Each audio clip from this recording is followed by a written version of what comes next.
या ठिकाणी आपल्या सर्व युवा शेतकऱ्यांच्या वतीनं आपल्याला मार्गदर्शन करण्यासाठी रेवा खोराचे बलराम जाट या ठिकाणी आलेले आहेत। बलराम भाईंचं मी सर्वप्रथम आपल्या वडोदरा ग्रामस्थांच्या वतीनं सहर्ष स्वागत करतो। आपका स्वागत है श्रीमान बलराम भाई। बड़े भाग्य हमारे आप सब आज आप हमको मेहनत और मनोरथ पूर्ण हुए हमारे 4 चांद लग गए इस पावन अवसर पर। आज आपके शुभकामना बड़ी है, बड़ी हुई हमारी शान आपके आने से। तर या कार्यक्रमामध्ये सर्वप्रथम आपण बलराम भाईंचे स्वागत करून कार्यक्रमाला सुरुवात करतो। माननीय मी सुभादाबांना विनंती करतो की त्यांनी बलराम भाईंचं स्वागत करावं। शार व श्रीपट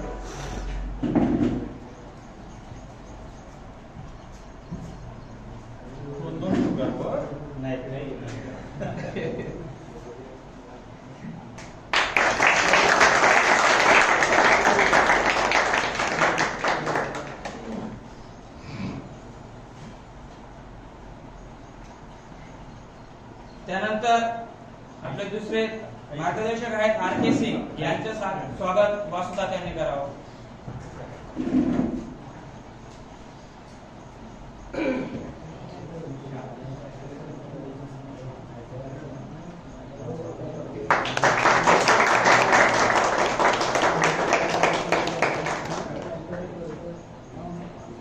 त्यानंतर गणेश भाऊ यांचे स्वागत अरुण पाटील करतील।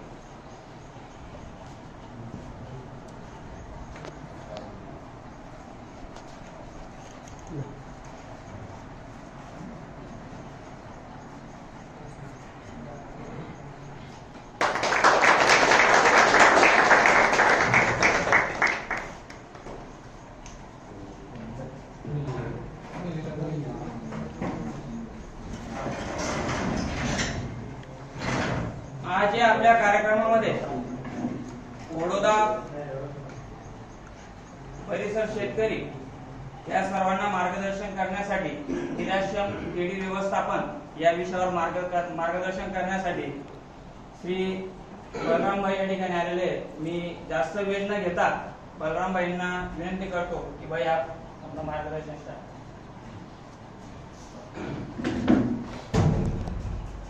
राम राम। एक मेरे पूरे सेशन में आज की जो कार्यशाला होगी ना, ये रियल में अच्छी होने वाली है। अच्छी इसलिए होने वाली है कि मैं 2006 से किसान पाठशाला रन कर रहा हूँ, लेकिन जो यंग ब्लड दिखना चाहिए नई पीढ़ी अगुवाई के लिए जो आना चाहिए मुझे, वो यहाँ पर दिख रही है।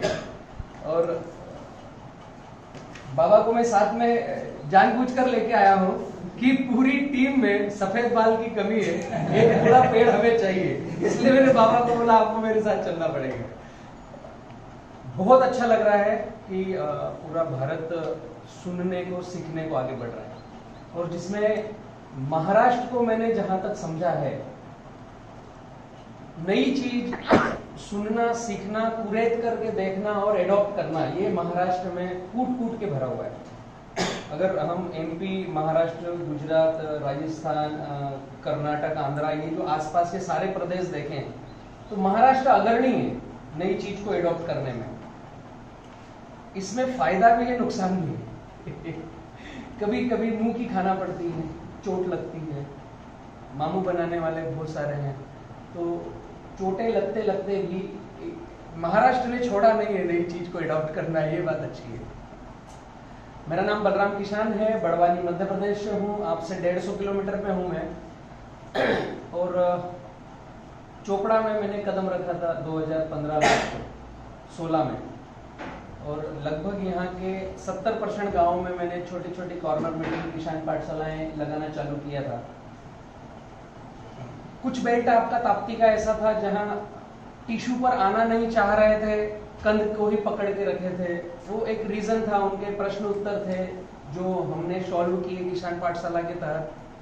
फिर सयाद्री फार्म और किसान पाठशाला और आपका चोपड़ा का एक जलगांव खानदेश कृषि क्रांति के नाम से एफपीओ बनाया 100 किसानों का। चोपड़ा के बाहर महमूद बागवान जी के वहाँ एक पैक हाउस बनाया। शुरुआत ऐसे छोटी सी करी थी 16 में। तो वो शुरुआत बीज रोपण जो किसान पाठशाला के थ्रू हुआ है चोपड़ा में, आज मुझे दिख रहा है कि कहीं पेड़ बन गए, कहीं फल लग रहे हैं। अभी मुझे समझ में आ रहा है कि किसी गांव में INI एक्सपोर्ट कर रहा है, कहीं धरती एक्सपोर्ट कर रहा है, कहीं सयाद्री की बॉक्स पैकिंग की गाड़ियां जा रही हैं। कुछ हो रहा है ना ऐसा। 16 से जो हम चले 21 तक पहुंचे, 16 से चलकर 2021 तक जो हम पहुंचे, उसमें बीज रोपण करने के बाद फूल, फुलवार, फल सब आ रहे हैं और आप लोग खा भी रहे हैं। उद्देश्य एक ही है, एंड पॉइंट का उद्देश्य एक ही है।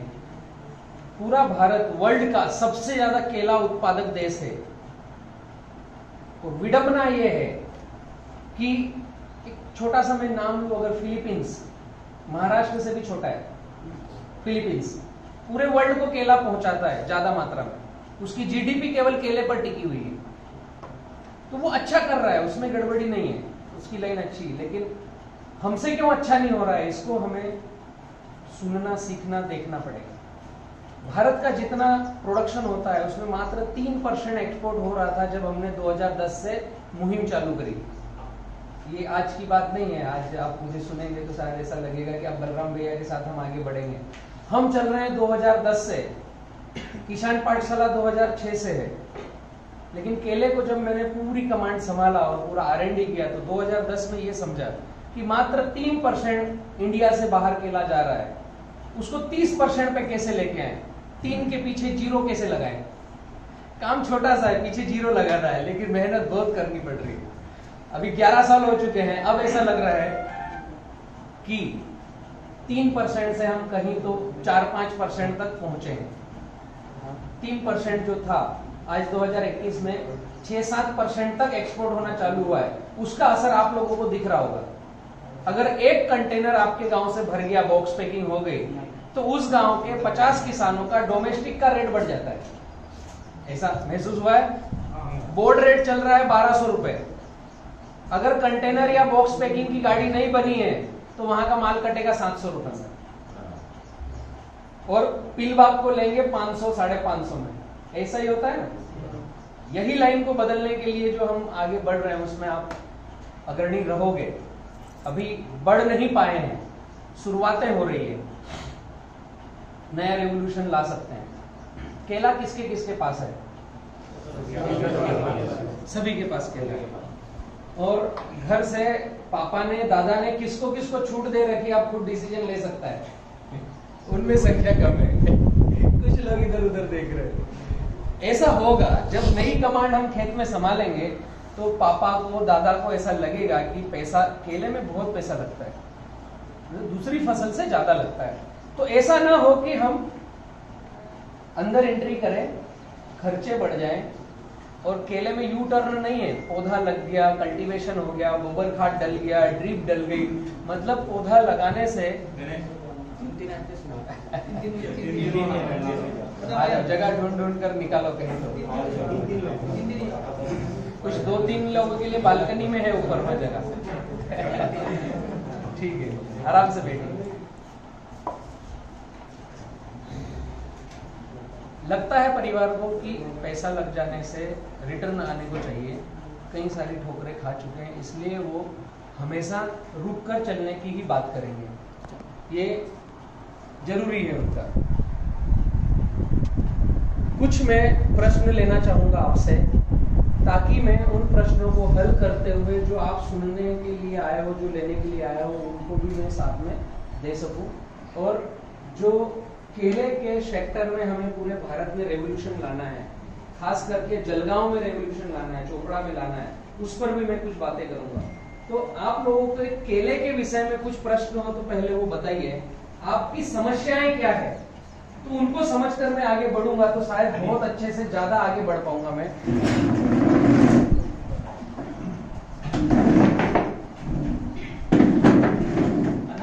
इसके लिए डस्टर है क्या?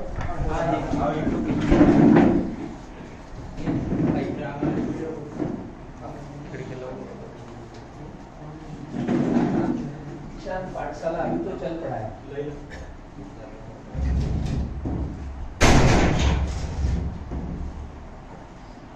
लाइट कम होगा खिड़की लगाने से। अभी इधर प्रोजेक्टर चलने वाला नहीं है तो खिड़की खुली चाहिए। आता नहीं होगा। खोल दो खोल दो खोल दो। ये इसमें लाइट दिखना चाहिए बोर्ड पे, पूरा ही खोल दो, कुछ गड़बड़ी नहीं है ना। आप लोगों के प्रश्न मुझे बताइए, केले में क्या समस्या है?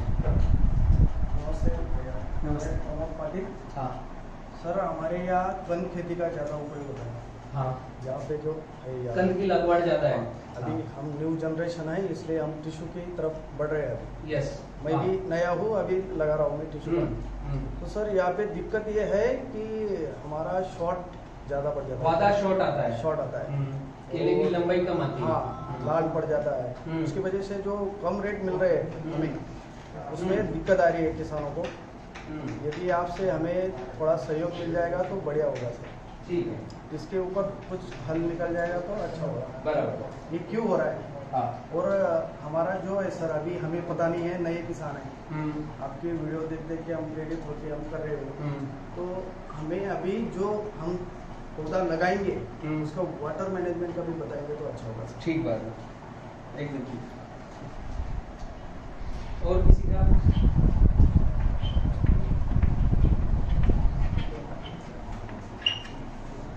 और किसी का क्या प्रश्न है जी? बहुत सारे लोग अभी एक्सपोर्ट की तरफ जाना चाह रहे हैं, मगर एक्सपोर्ट में जो बंच मैनेजमेंट होता है, हाँ, फ्रूट केयर मैनेजमेंट, हाँ।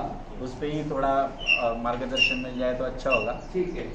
पिटिंग पे भी थोड़ा, और उसमें जो पिटिंग आती है सर, अभी फिलहाल जो बारिश में पिटिंग का प्रॉब्लम है, लोड बन रहा है और वो फिर अभी हवा में नमी ज्यादा है तो फैलते जाता है, साइज बड़ा होता है। पिटिंग। ठीक है। और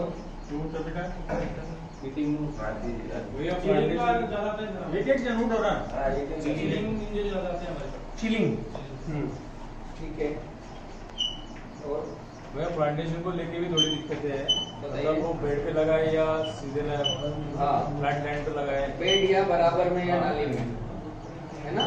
और उसमें टिश्यू और कंद में दोनों में भी कंफ्यूजन है। हाँ, कौन सा टिश्यू बेड लगाए या कंद लगाए। कंद लगाए, रोप या गार्ड, है? और रटून का मैनेजमेंट भी दीजिए सर, रटून का मैनेजमेंट रटून मैनेजमेंट। चक्कर हो जाता है। और अप्रैल मई में जो कटिंग होती है तो झाड़ गिरना, टूटना, ऐसा ज्यादा समस्या आती है। गिर पड़ होती है अप्रैल मई में, हाँ। टूटता है या नीचे से उखड़ता है? कोई कमर में टूटता है, कोई ऊपर से निकल जाता है। सटकता है और टूटता है। हाँ। ओके। रटून और सटकन, टूटना। अभी और कौन कौन बचा है? ग्राफ का भी कंफ्यूजन है। ग्राफ, अच्छा। यहाँ पे ज्यादा है, उसकी वजह से कम ज्यादा क्या लेना है। अभी क्या ले रहे हैं यहाँ पर? यहाँ पे ज्यादा 5 सवा 5 या 5.5। 5, 5, 5, सवा 5, 5, 5.5, 5, 5.5 पर रुके हैं और 5, 5 से बड़े हैं, इतना ले रहे हैं। ओके।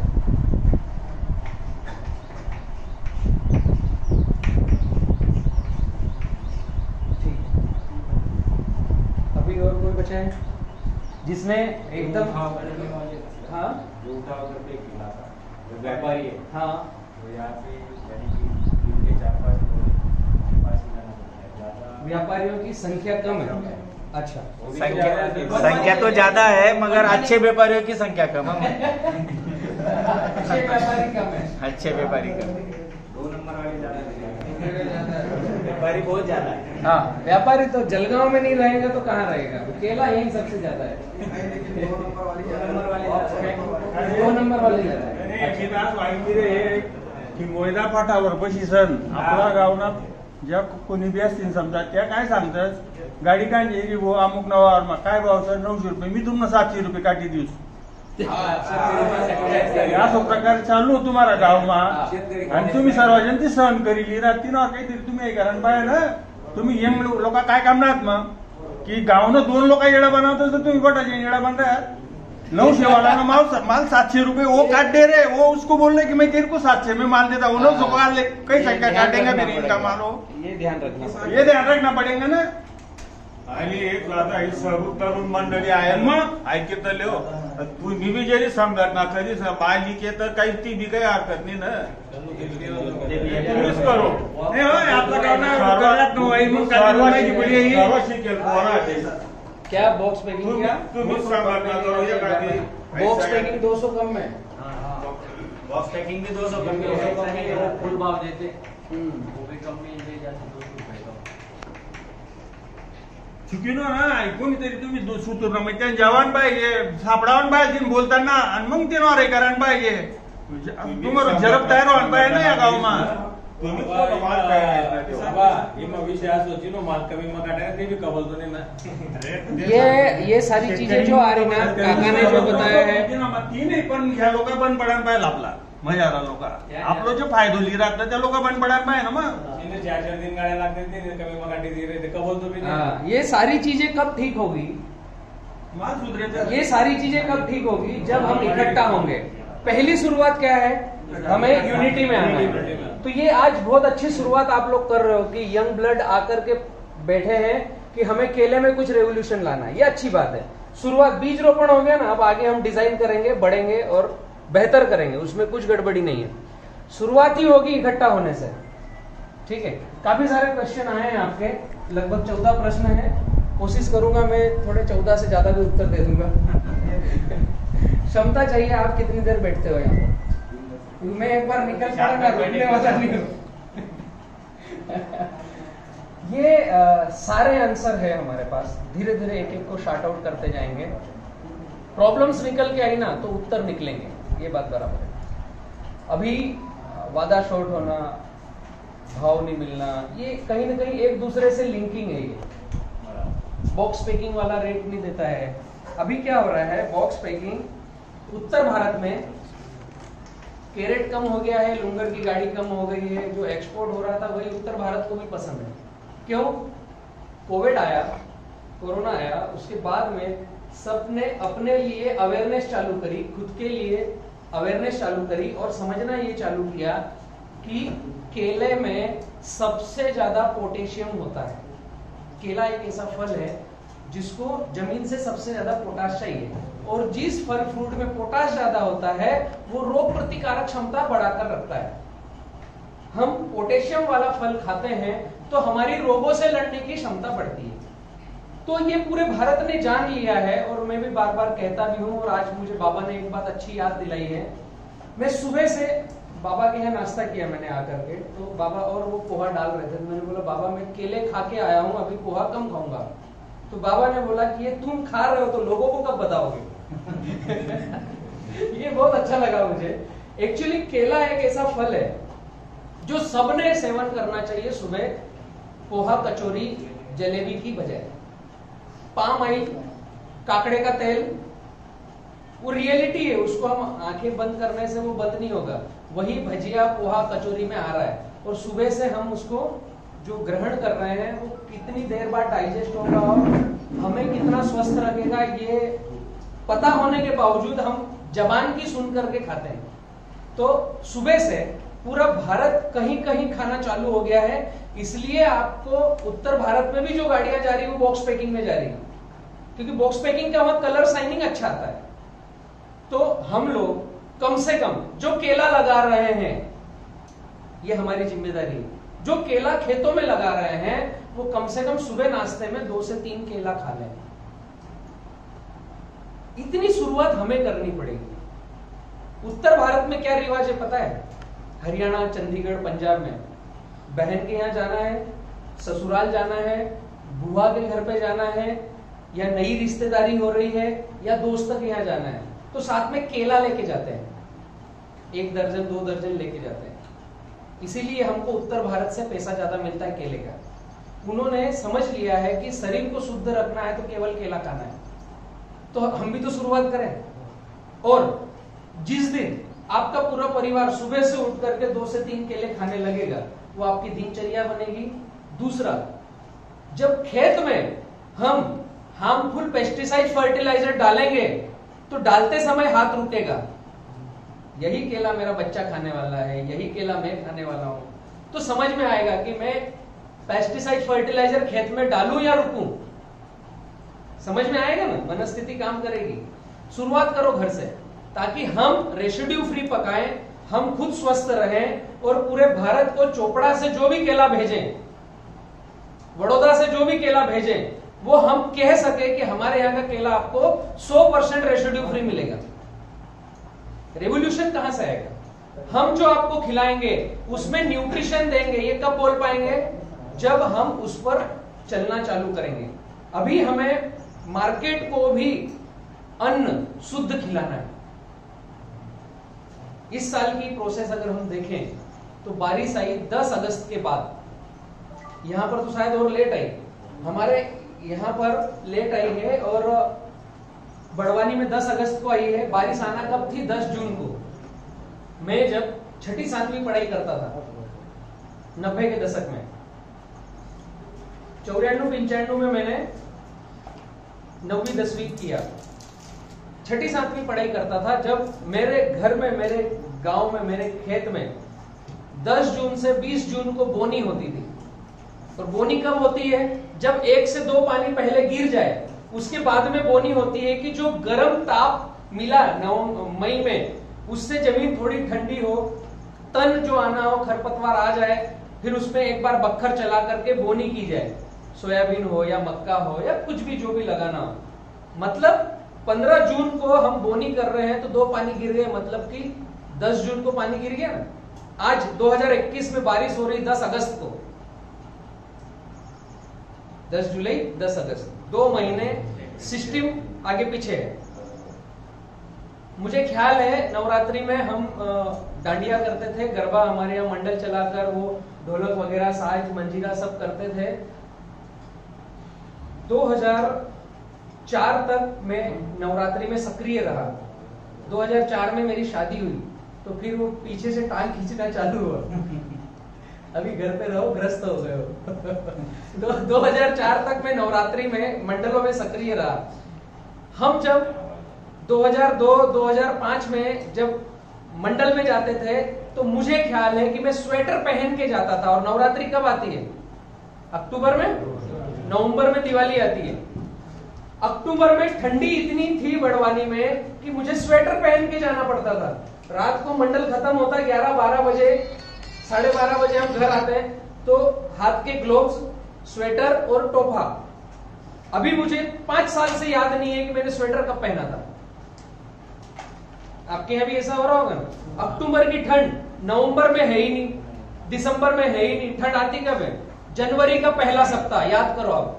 जनवरी का पहला सप्ताह, जनवरी का दूसरा सप्ताह ठंडी आ रही है। तो ये क्या हो रहा है? क्लाइमेट चेंज के कारण मौसम में चेंजेस बहुत सारे आ रहे हैं, काफी कुछ चेंज आ रहा है। एडजस्ट करो थोड़ा। क्लाइमेट चेंज के कारण मौसम में चेंजेस हैं। इसका मतलब क्या है? वातावरण में सब कुछ बदल गया है। हमारी खेती पुराने एग्रोनॉमिस्ट की टेक्निक के हिसाब से चलती रहेगी क्या? इसमें भी बदलाव करना पड़ेगा। पहले, अब मैं खेती पे आता हूं। पहले मक्का, सोयाबीन ऐसी फसलें थी कि मक्का खेत में लगा के आओ, बारिश का पानी ही आएगा और फसल हम काट के लाएंगे। सोयाबीन खेत में बो के आओ, बारिश के पानी पे आएगा और हम कटिंग करके घर पे लाएंगे। मक्का, सोयाबीन ऐसी फसलों में था, न कोई दवाई डालना, न पानी प्रबंधन का ध्यान रखना, केवल निंदाई गुड़ाई थोड़ी बहुत कर ली। वो पानी समय ही नहीं देता था। 3-4 दिन आया, 2 दिन बंद हुआ, उसमें फटाफट सब कर लो, साफ सफाई, फिर वापस 4 दिन पानी आएगा। ऐसा प्रकृति का सिस्टम था। आज मक्का आप लगाते हो यहाँ पर? क्यों कम हुई? आती नहीं ना। लगाने से लेकर के 3 फीट की आपको मक्का करनी है तो कम से कम 3 से 4 स्प्रे करना पड़ेगा, नहीं तो वो इल उसके पोंगे को खा जाएगी। तो हमारी मजबूरी होगी, मक्का लगाना बंद कर दिया, है ना? यही हो रहा है। क्लाइमेट चेंज से फर्क क्या आ रहा है? पहले हमने सुना था कि गन्ने में स्प्रे करना पड़ेगा कभी, अभी बिना स्प्रे किए गन्ना पकता नहीं है। अंदर झांकना पड़ेगा। इसके जिम्मेदार कहीं किसी कोने में हम ही बैठे हुए हैं। कुछ न कुछ हमने, हमारे परिवार ने, हमारे दादा ने, पड़ोसी ने, गांव वालों ने, मतलब हमसे, मतलब मनुष्य योनि ने ही कुछ न कुछ जादू किया है। ये सब इसके चेंजिंग में। तो अब आज 2021 में पुराना इतिहास याद करो कैसे चल रहे थे और आज वर्तमान में क्लाइमेट चेंज क्या बोलता है। बारिश जहां आती बहुत आती, जहां नहीं आती आती नहीं है। ठंडी 2 सप्ताह केवल आती है अपने यहाँ, जनवरी का पहला और दूसरा सप्ताह, उसके अलावा ठंडी आती नहीं। महाराष्ट्र में भी जलगांव जिले में और बड़वानी में कोई फर्क नहीं, 150 किलोमीटर का ही फर्क है। Same climate, same temperature. आप सतपुड़ा के इधर हो, हम सतपुड़ा के पहाड़ के उधर हैं, लेकिन है एकदम एक ही क्लाइमेट जोन में।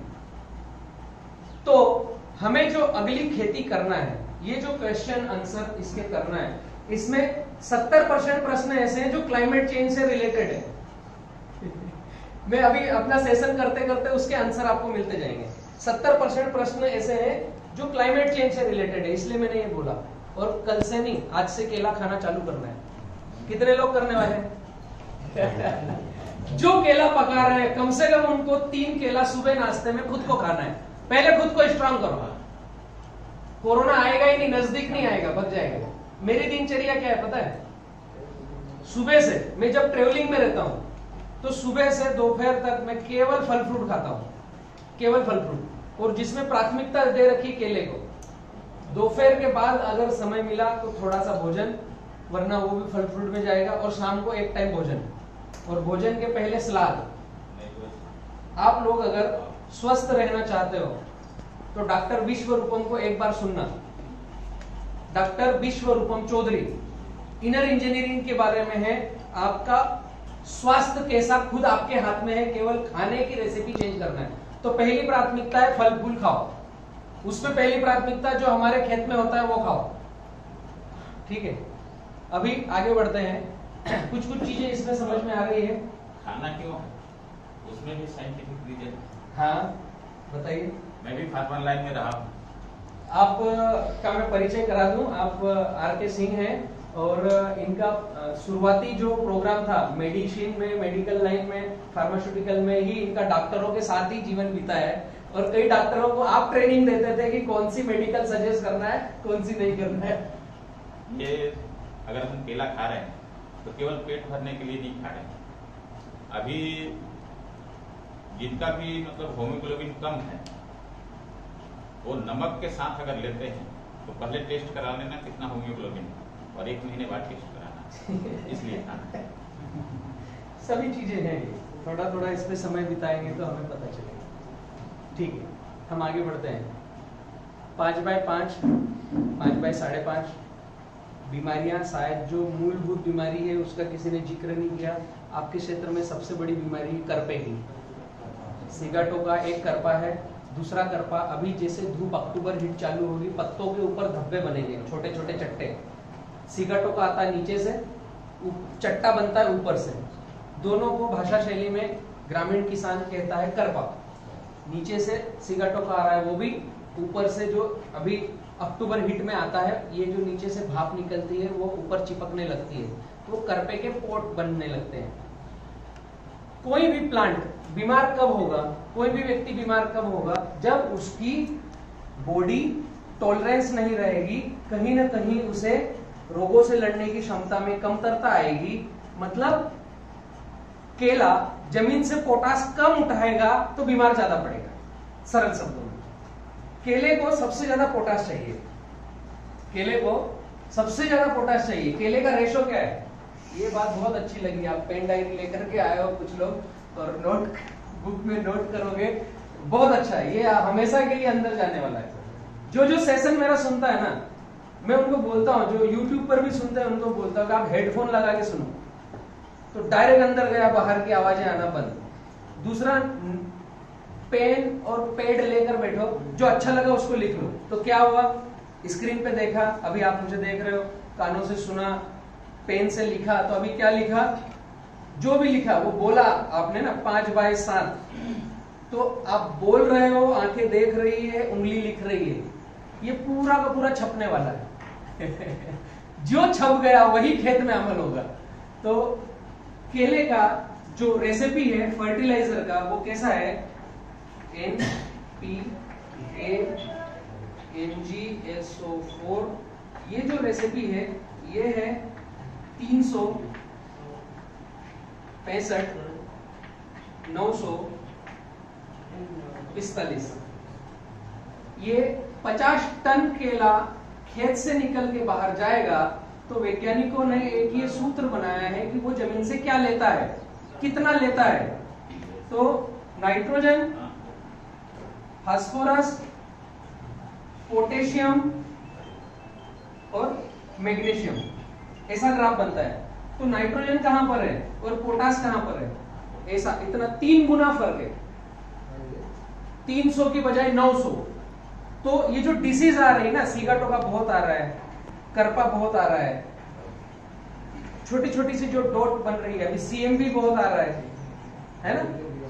आप लोगों को सीएमवी कम याद होगा क्योंकि आप सीएमवी निकल जाता है उसके बाद लगाते हो ये अच्छी बात है, जो करना पड़ता है। हाँ, फेस करना पड़ता है। बुरहानपुर, रावेर, तांदलवाड़ी, एनपुर, ये जो बेल्ट है, ये इन्होंने तो कसम खा के रखी है कि हम 15 मई से 15 जून तक ही लगाएंगे, इसके अलावा हम नहीं लगाएंगे। ये कसम खाने से क्या हो रहा है पता है, 14 सितंबर 2021 को केरला गांव में 1,10,000 पौधे 21 दिन निकाल के फेंकना पड़ेगा। सीएमवी आ गया है, एक दिन का मैं रिकॉर्ड बता रहा हूं, 14 सितंबर 2021 इस साल, जस्ट 20 दिन पहले है। तो उस 14 सितंबर के बाद में कितनों ने निकाले होंगे उनसे डर के, और 14 सितंबर के पहले कितने थोड़े थोड़े थोड़े निकालते रहे होंगे, जब फिर आक्रोश बढ़ा के अब तो निकाल ही देते हैं, अब तो आने वाला नहीं है, सीएमवी के कारण। और वहां पर जो एग्रोनॉमिस्ट गाइड कर रहे हैं उनकी एक ही लाइन है, सीएमवी आया है, उखाड़ कर खेत से बाहर करो। ऐसा ही है ना। तो आप उन लोगों से ठीक हो, आपने कसम नहीं खा के रखी कि जून जुलाई में लगाना है बारिश बीतने के बाद आप कांदिया बाग लगा रहे हो, मतलब आपको सीएमवी से 90% राहत मिल गई। अब थोड़ा पानी प्रबंधन चेंज होगा तो आ सकता है, तो रिपेयर हो जाएगा। तो केला तो 365 दिन लगना चाहिए, लगता भी है। हम कब लगाएं ये हम डिसाइड करें, हमारी जमीन की तैयारी, हमारे पास पैसे का प्रबंधन देख करके। ये फर्टिलाइजर का शेड्यूल है, इसमें पोटाश को सबसे ऊपर रखा गया है, इसीलिए पोटाश ह्यूमन बॉडी को भी सपोर्ट करता है।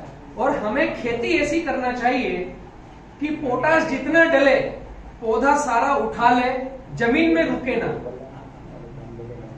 इनका छोटा सा मैं साइंटिफिक अगर कार्य बताऊं, नाइट्रोजन जितना डलता है उसमें से 50%, नाइट्रोजन जितना डलता है खेत में उसमें से 50% लगता है, बाकी जो 50% बचा उसमें से 25-30% नीचे बह जाएगा, 25-30% धूप में उड़ जाएगा, वो कुछ न कुछ तरीके से वेस्टेज होगा।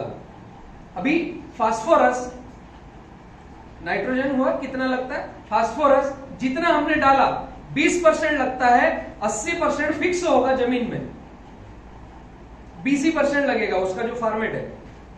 अभी पोटाश जितना हमने डाला 35% लगता है, 65% फिक्स होता है। किसी भी खेती को करने के लिए एनपीके, नाइट्रोजन, फास्फोरस, पोटेशियम, ये 3 चीजें हैं जो मूलभूत भूमिका अदा करती है उत्पादन में। तो जो फॉर्मेट है, जिस फॉर्मेट में हमारे पास खाद आ रहा है, उस फॉर्मेट को हमें समझकर उसको एप्लीकेशन करना पड़ेगा, तो हम किसान खर्च आधा और उत्पादन ज्यादा कर पाएंगे। जो खर्चे कर रहे हैं उसको कैसे रिड्यूस करें, यही हमारे हाथ में है। उत्पादन को कैसे बढ़ाएं, इतना ही हमारे हाथ में है, मार्केट हमारे हाथ में नहीं है। मार्केट परिस्थिति के ऊपर है, कितना प्रोडक्शन है, कितना आ रहा है, कितनी डिमांड है, डिमांड एंड सप्लाई। 8 रुपए से 18 रुपए तक का जो रेट चलता रहता है, मिनिमम 8 मैक्सिमम 18, इसके बीच में डोलता रहता है। सेंटर पॉइंट बनता है 10 रुपए से 11 रुपए के ऊपर नीचे। वो हमारे हाथ में नहीं, हमारे हाथ में कम खर्च में उत्पादन कैसे ज्यादा दें। तो उसमें इसकी रेसिपी पूरी समझ ली, टच समझ लिया, तो हम केले की खेती को जादू के जैसे लेके जाएंगे। और मेरे साथ जितने किसान जुड़े हुए आज 20 पैसा पर केजी प्रोडक्शन कास्ट में केला पका रहे हैं। कितना?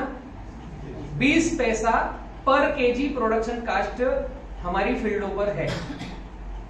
जो थोड़ा बहुत नया आता है, जिसको ऐसा चंचलता रहती है कि कुछ नहीं मुझे तो करना है, बलराम भैया नहीं डलवा रहे हैं लेकिन पकेगा कैसे, तो वो डालते करते भी मैक्सिमम 80 पैसे तक जाते हैं पर केजी प्रोडक्शन का। तो आप अगर आधा एक घंटा बैठे रहोगे तो मैं आपको 20 पैसा 50 पैसा 80 पैसे में कैसे केला पकाएं, तो लास्ट तक बैठे रहोगे तो सारा समझ में आने वाला है। अभी किसान ताप्ती के किनारे पर जलगांव बेल्ट में जो केला पका रहा है उसका खर्च 3 रुपए से 7 रुपए के बीच में है पर केजी का। इतना आ रहा है, 3 रुपए केजी से 7 रुपए केजी। अभी एवरेज है मैक्सिमम का 50% का 5 रुपए है, 25% का 3 रुपए है, 25% का 7 रुपए। जो हाईटेक किसान है, जो प्लास्टिक मल्चिंग लगा करके केला करते हैं, प्लास्टिक मल्चिंग लगे मतलब कि सारा मटेरियल पहले ही भरना पड़ेगा। अभी सीएमबी आएगी, फलाना आएगी, ढिमका है, वो तो बाद में आएगा, 2 महीने बाद पता चलेगा ना। पहले ही आपको गोबर खाद, डीएपी, पोटास, सल्फर, मैग्नीशियम पूरे खेत में भरो, इकट्ठा करो और प्लास्टिक मल्चिंग डालो। मतलब जेब पूरा खाली करके पहले रख दो। वहां पर खर्चा आता है 7 से 8 रुपए पर केजी। और जब केले का भाव गिरता है 4 रुपए 3 रुपए पे आता है, 5 रुपए पे आता है कोविड में, तो फिर व्यापारी गलत है। ये मेरे गांव वाला मुझे भाव ही दे रहा है। फिर जो एमएलए है और सांसद है उसको बुलाना है, उसको डांटना है, हम मर जाएंगे, बर्बाद हो जाएंगे, फांसी खा जाएंगे। तो ऐसे मित्रों के लिए एक ही बात है कि पहले सीखो खर्चा कितना करना है। हमने खर्चा ज्यादा किया है, व्यापारी ने थोड़ी बोला इतना खर्चा करो, वो जिम्मेदार नहीं है। हर व्यापारी अगर आपके खेत से 10 पैसा नहीं कमा पा रहा है तो वो आपके खेत में नहीं आने वाला है, कितना ही आंदोलन कर लो, क्यों पैसे देगा। आप अभी जितने व्यक्ति बैठे हैं इनमें से एक निकल के व्यापारी बन जाओ। मैं आया हूं आपको व्यापारी बनाने के लिए। शुरुआत अमेजिंग करो कि एक निकल के आया व्यापारी बना। अभी आपको आपके भाई की गाड़ी बनाना है, आपको आपके सगे भाई का खेत का माल काटना है, दूसरों को छोड़ दो, ब्लड रिलेशन, एक ही मां के 2 बेटे, भाई का माल काटना है, लेकिन आप व्यापारी हो, वो किसान है। आप किस कंडीशन पे काटोगे कि अगर मैं इनका माल लेके जाऊं चंडीगढ़, हरियाणा, जयपुर, बॉम्बे कहीं पर भी बेचूंगा तो मैंने 100 रुपए में लिया तो एटलीस्ट कम से कम मेरे पास 100 रुपए तो आना चाहिए ना। नहीं कमाना है मेरे को भाई से, 100 रुपए में लिया मैंने तो उधर से 100 रुपए आना चाहिए। इतना तो सोचोगे ना कम से कम। अभी भाई ने 5x5 लगाया है, माल कट रहा है, उस दिन पेड़ के ऊपर 3 से 4 इंच पत्ते हैं, बाकी सीगा टोका में खराब हो गए हैं। और बाकी हमने जहां एग्रोनॉमिस्टों से सुना जहां सीगा टोका है काट के नीचे डाल दो, तो कुछ तो सीगा टोका ने पत्ते खराब किए, कुछ हमने दराती से काट के नीचे डाल दिए। तो पत्तों की संख्या है नहीं, बंच टंगा हुआ है, उसमें पोट आ रहा है, दाग धब्बे आ रहे हैं। और मेरे भाई को कामना है कि बोर्ड रेट 11 रुपए है, तो मेरा भाई माल काटता है तो मुझे 11.5 तो देगा ना, क्योंकि 50 पैसे ये कमाएगा। इतनी तो कामना रहेगी ना। अभी वो 4 पत्ते वाला माल, सीगा टोका वाला माल आज कटा, चंडीगढ़ अगर भेजना है तो तीसरे दिन की मंडी है, जयपुर भेजना है तो दूसरे दिन की मंडी है, और जम्मू कश्मीर भेजना है तो चौथे दिन की मंडी है। मतलब आज कटा तो चौथे दिन पहुंचेगा। 4 दिन के बाद राइपनिंग चेम्बर में पकने के लिए 4 दिन रहेगा, 8 दिन। 8 दिन के बाद चेम्बर खुल करके ठेले वाले को जब केला दिया जाएगा तो उस दिन हरा पीला रहेगा, हल्दी पीला नहीं बनता है। जिस दिन चेम्बर खुलता है बाहर आएगा, हवा के संपर्क में फिर कलर आना चालू होता है। 9वें दिन चेम्बर वाले ने ठेले वाले को केला दिया तो वो ठेले वाले के पास हरा पीला कलर दिख रहा है। 10वें दिन और 11वें दिन में वो ठेले से केला बिकता है। आपके यहाँ 1 तारीख को माल कटा, खाने वाले ने खरीदा 10वें से 11वें दिन, और 11वें दिन के बाद उसमें फ्रिज में ले जाके रखा या तुरंत खा लिया, ये भी डिपेंड करेगा उसके परिवार की कंडीशन क्या है। एटलीस्ट 12 दिन। क्या हमारे खेत में जो केला कट रहा है उसकी कंडीशन ऐसी है इतना लंबा समय सरवाइव करने की? वो डिपेंड करता है कि आपके माल जो कट रहा है उस पौधे पर पत्तों की, हरे पत्तों की संख्या कितनी। फंगस वाले पत्तों की नहीं, हरे पत्ते जो फोटोसिंथेसिस कर रहे हैं, सूर्य से रोशनी लेकर के भोजन बनाते हैं, नीचे जड़ों को एक्टिवेट करके भोजन आदान प्रदान करते रहते हैं, उनकी संख्या कितनी है उस पौधे पे उस दिन जिस दिन माल कटा, वो डिजाइन करेगा, वो पत्ता डिजाइन करेगा कि आपका केला कितने दिन ट्रेवलिंग करेगा। एक्चुअल तो सीका टोका है, तो हो क्या रहा है यहाँ पर जलगांव के ताप्ती किनारे पर 12 टन की गाड़ी भरी ना, तो 3 टन 4 टन भाजी बनेगा, रास्ते में पक जाता है। जिस दिन गाड़ी खुलती है 8 टन 9 टन ही अच्छा मिलता है, बाकी पक जाता है, तो वजन एक के ऊपर एक आता है, वो पिचक जाता है। रेट कम क्यों होता है, मैं वो बताने की कोशिश कर रहा हूं। 12 रुपए का रेट है बोर्ड रेट, आपसे 8 रुपए में क्यों मांगता है आदमी? उसको पता है कि आपके बगीचे का 20% रास्ते में भाजी बनने वाला है। 20% कितना हुआ? 12 का 12 दूनी 24, 2 रुपए 40 पैसे कम हो गया। ये कैलकुलेशन लगा लेता है व्यापारी। उसके बाद 10-20% गैप रखता है कि रास्ते में टायर फट गया, एक दिन गाड़ी लेट हो गई, तो फिर 15-20% पक जाएगा। इसी गैप रखता है। जेब से पैसे कोई नहीं देने वाला है, ब्लड रिलेशन भी जेब से पैसे नहीं देगा, आएगा नहीं तो देगा कहां से? छोटा सा सूत्र है, हमारे खेत में केला कैसा होना चाहिए? जिस दिन माल कटे कम से कम 7 पत्ते, जिस दिन माल कटे कम से कम पौधे के ऊपर 7 हरे पत्ते, दाग धब्बा नहीं। नीचे का केले का लेंथ 6 से 7 इंच का, नीचे का, ऊपर की बात नहीं कर रहा हूं, नीचे का। आपने कितने पंजे रखे वो मैटर नहीं करता, सबसे नीचे का केला क्या 6.5 इंच 7 इंच का है तो ऊपर का अपने आप होगा। मल्ला देखने जो आता है वो आपके सामने क्या करता है, मैं थोड़ी सी गंदी आदत है, सब चीज को खींच खींच के बताता हूं, चलेगा ना? पूरा खोल के उधेड़ के मल्ला देखने जो आता है उसको कुछ चीजें इंस्ट्रक्शन दिए जाते हैं कि आपको खेत में जाकर देखना क्या है। आपके सामने बातें दूसरी करेगा, बाहर जाकर के उसके मालिक को बताएगा जो एक्चुअल उसको बताना है। क्या बताना है? पत्तों की संख्या कितनी, केले में दाग धब्बे कितने, बंच का वजन कितना आ सकता है अनुमानित, 20 किलो का आएगा, 18 किलो का आएगा, 25 किलो का आएगा। 20 किलो का आने के बाद उसमें पंजे कितने हैं, ये छोटे छोटे कैलकुलेट है। मोटाई कितनी है, 14 आने, 14.5 आने, 13 आने, 15 आने, 16 आने। मोटाई आपके महाराष्ट्र की भाषा में गोलाई है ना, कितने आने हैं, ये कुछ रेसिपी है। इस रेसिपी से अगला जो व्यापारी भाव भरने का बोलेगा वो अनुमान लगाता है। 20 किलो का वजन, 11 पंजे, अनुमान क्या लगता है? 20 किलो का 20 किलो का घात, 11 पंजे, 250 केले। तो कैलकुलेटर कैसा चलता है? 20 भागी 250, 80 ग्राम का एक केला निकलेगा। वो फट फट फट वो इधर पूछते जा रहा है, सामने कैलकुलेटर है। 20 किलो कितने पंजे, 11 पंजे हैं, इतना केला निकलेगा। नीचे की लेंथ कितनी है समझ जाएगा, 3.5 इंची, ठीक है। इसका रेट है 5 रुपए। नीचे का 2 पंजा काट के खेत में फेंकेंगे तो गाड़ी लेके जाएंगे, पहले ही बोल देगा वो आपको। कैलकुलेशन आ गया ना? 11 पंजे, नीचे 3.5 इंच का केला, तो ऊपर का केला 11.5 तक जाएगा आखिरी, ऐसा बाल्टी रहेगा। वो सब कैलकुलेशन। अब उसने बोल दिया 8 पंजे, 25 किलो का वजन है, 7 पत्ते हैं, इसका केला छोड़ना नहीं, बोर्ड रेट से भी 10 पैसे ज्यादा दे देना चलेगा। छोटा सा कैलकुलेशन। हमें ऑब्जर्व करना है हमारे खेत में केला कैसा दिख रहा है। व्यापारी खुद ही बन जाओ, पैसा जब ही मिलेगा, उसकी दृष्टि से हमें खेत को देखना चालू करना है।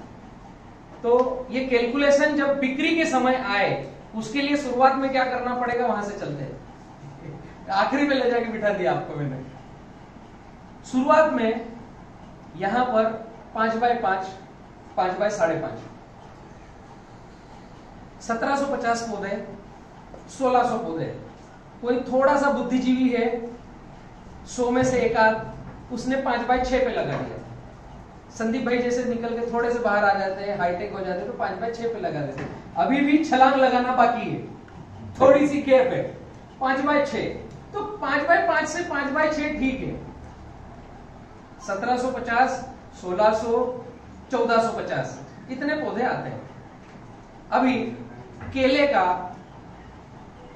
जो ओरा मंडल है उसको जो ग्राफ चाहिए वो क्या चाहिए, जलगांव पूरे 8-10 प्रदेशों में, गुजरात, महाराष्ट्र, यूपी, बिहार, आंध्रा, कर्नाटक, मध्य प्रदेश, छत्तीसगढ़, ये जो महाराष्ट्र के आसपास के जो है उसमें महाराष्ट्र केले का जनक, केले की नाक कहा जाता है।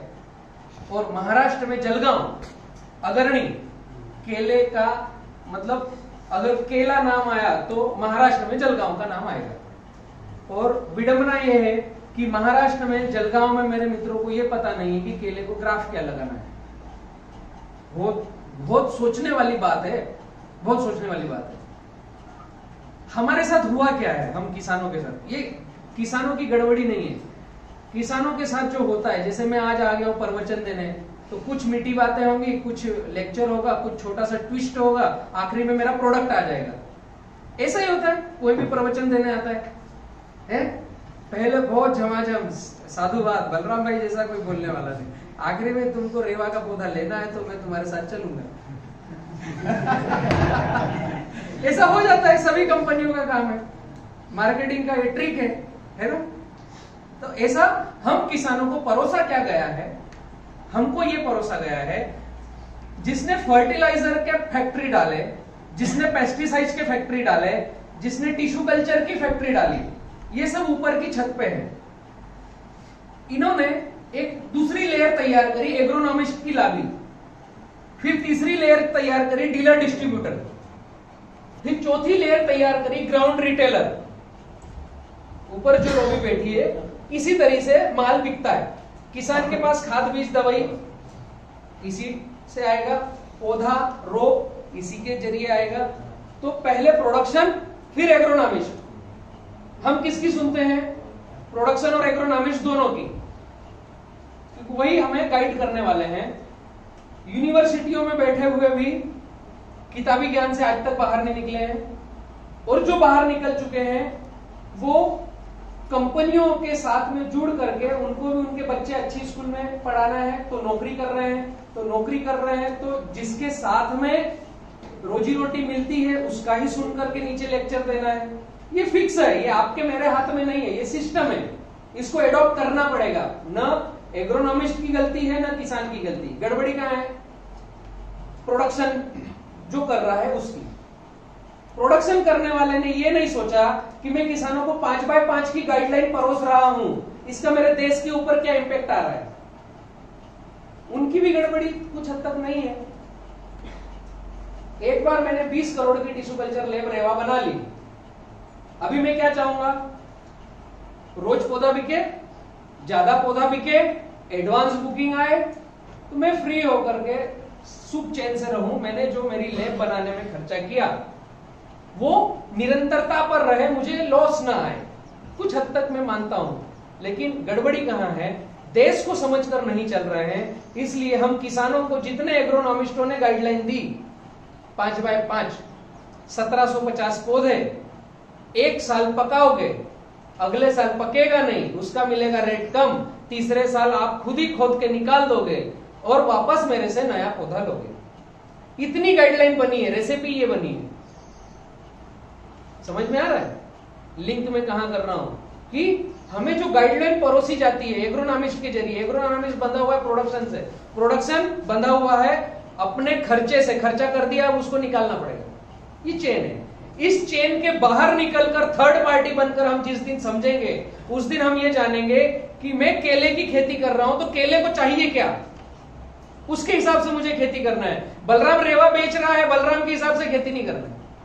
मैं केला लगा रहा हूं, केले को क्या चाहिए, उस पर R&D करो, सीखो केले को क्या चाहिए। मैं कुछ चीजें बतलाता हूं, फिर हमें ढूंढने निकलना पड़ेगा। तो कुछ मैं डॉट बता रहा हूं, मेरे जाने के बाद आप उन डॉट को ढूंढने निकलो। डोल बनाना, DOLE, गूगल पे डालोगे रेसिपी निकलेगी। चकीता बनाना, ये कुछ ऐसे प्लेयर हैं जो हिंदुस्तान के बाहर वर्ल्ड वाइड केले की साइजेबल खरीदी बिक्री करते हैं। डोएल बनाना के जो दादा ने केला लगाया था, दादा ने, उसका पोता आज केला काट रहा है उसी फल को जो दादा ने लगाया था। उसका लड़का आया, उसका लड़का भी वही केला काट रहा है जो लगा था। इसका मतलब डोल बनाना कर रहा है, कौन कर सकते हैं? अभी मैं विदेश से लेके आता हूं आपको भारत में। भारत की सबसे बड़ी बनाना परचेसिंग कंपनी है देसाई ग्रुप, नाम सुना है? सबसे ज्यादा बनाना में कबड्डी खेलते हैं देसाई ग्रुप।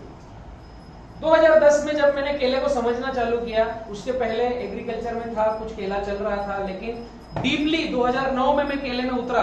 2010 में नाम आया इंडिया में देसाई ग्रुप। देसाई ग्रुप का 2011 में मैंने प्लॉट विजिट किया, बड़वानी मध्य प्रदेश से 190 किलोमीटर डबोई। जितना हम इधर आते हैं चोपड़ा तरफ, उतना उधर गुजरात तरफ डबोई, बड़ौदा से 40 किलोमीटर पहले 120 एकड़ का प्लॉट 2011 में उन्होंने प्लांटेशन किया। फिर मैं 2012 में जाकर देखा तो क्या पोजीशन थी पता है वहां पर? इसको हटा दो, याद रहेगा ना आपको प्रश्न क्या थे? बीच में छूट जाए तो फिर से पूछ लेना, जो मैक्सिमम तो जवाब आते रहेंगे। 11 और 12 मैंने प्लॉट विजिट किया, तो 11 में प्लांटेशन देखा, 12 में क्या समझा? केला खड़ा है, माल कट रहा है, उसके बच्चे की हाइट है और तीसरा बच्चा कतार में है। 2012 में मैंने ये देखा। आप फेसबुक पर मेरे 2012 के पोस्ट देखोगे, बलराम किसान के नाम से मेरा फेसबुक पेज है। 2012 और 13 में मैंने ये फोटो डाली थी देसाई ग्रुप की, वो आज भी है। पहला पौधा माल कट रहा है, आज माल कट रहा है, उसी का बच्चा जवान होने की तैयारी में है, जवान हो चुका है, शादी हो गई है, उसका बच्चे का बच्चा आ गया है। जिस दिन माल कट रहा है उस दिन तीसरी पीढ़ी है उस खेत में। भारत में ऐसी खेती हो रही है। आपको किसी ने बताया अभी तक? क्यों? मुझे पौधे बेचना है ना, मैं क्या के लिए बताऊंगा? ये बता दिया तो आप पौधे कब लोगे? जरूरत ही नहीं पौधे लेने की। आपने बताया सर? मैंने बताया। ठीक है, ये मैंने देखा 2011 और 12 में। यही प्लॉट अभी जस्ट 2020 तक चला। 2020 में इसको टेक ओवर किया लक्ष्मण आहिर, सूरत के मेरे मित्र हैं जो केले में साइजेबल खरीदी बिक्री करते हैं। देसाई ग्रुप से लक्ष्मण आहिर ने टेक ओवर किया। नई कंपनी आ गई, नया पैरामीटर था। फिर उन्होंने इसको पूरे को एक बार रोटावेटर किया और नया प्लांटेशन वही कर दिया। 2011 से 2020 तक 9 साल तक एक ही खेत में केला चलता रहा और हर 6 से 8 महीने में केला कटता रहा और पूरे हिंदुस्तान के बाहर भी बिक रहा था, हिंदुस्तान में भी बिक रहा था। देसाई ग्रुप खुद लीडर है हिंदुस्तान में केले सप्लायर का, ऊपर टॉप पर है, एक्सपोर्ट करते हैं। इसी प्लॉट से एक्सपोर्ट हो रहा था। हमारे पास यहां वडोदरा विटनेर में सेकंड कोई लेता नहीं, पीलबाग बोर्ड रेट के नीचे सेकंड का रेट अलग आता है, फर्स्ट का रेट अलग आता है। हिंदुस्तान की मैं बात कर रहा हूं, आपके यहां से 400 किलोमीटर डबोई, ऐसा ही है ना, ज्यादा दूर नहीं है। अभी 400 किलोमीटर से नजदीक आते हैं बड़वानी। बड़वानी आप आओगे, मेरे घर गांव में चौथी कटिंग चालू है, 5वां रखा हुआ है, छठे की तैयारी है। 5x7, 5x8, 5x9, 5x7 बोलना चालू किया ताकि आप सुनने के लिए बैठो। सही चीज है 5x9। 1 एकड़ में एक बार केला लगा करके जीवन भर वही केला चलना चाहिए, उसके लिए 1 एकड़ में 900 पौधे होना चाहिए।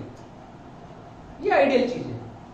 वो मैं आगे आपको कंप्लीट करते जाऊंगा, इसका नुकसान फायदे सब जो आपके मन में चल रहे हैं। धूप आएगी, अंदर केला टूट के गिर जाएगा, अभी पूछा भी था प्रश्न, ऐसे सब दिमाग में चलते रहेंगे। उनको पकड़ के रखो थोड़ा सा, एक एक पोथी खोलते जाऊंगा, सबके आंसर मिलेंगे। बड़वानी में सैकड़ों प्लॉट है, गुजरात में है, महाराष्ट्र में। आज 2021 में आप एमपी जाना रुको, आप पहुंचो चोपड़ा। चोपड़ा में एक व्यापारी महमूद बागवान इधर आते हैं। 2016 में महमूद बागवान जी के साथ मीटिंग हुई, पूरे चोपड़ा में मीटिंग लगी, 100 किसानों को इकट्ठा किया। आपके क्षेत्र का पहला एक्सपोर्ट 2016 में हुआ जलगांव का, चोपड़ा के साइड में। मनोज का गांव कौन सा? गोरगावले। अनिल रामदास पाटिल 2016 में रेवा जी9 का पौधा लगाया उन्होंने। महमूद बागवान ने रेवा जी9 लगाया 5x7। सबसे पहला एक्सपोर्ट चोपड़ा का अनिल रामदास पाटिल गोरगावले, उनको आपकी महाराष्ट्र सरकार ने अवार्ड दिया। ये इतिहास है आपके यहाँ का। आज भी शायद महमूद बागवान का प्लांट खड़ा होगा, तीसरी चौथी कटिंग चालू है, चौथी कटिंग है ना। एक ही बार पौधा लगाया रेवा जी9, महमूद बागवान चोपड़ा।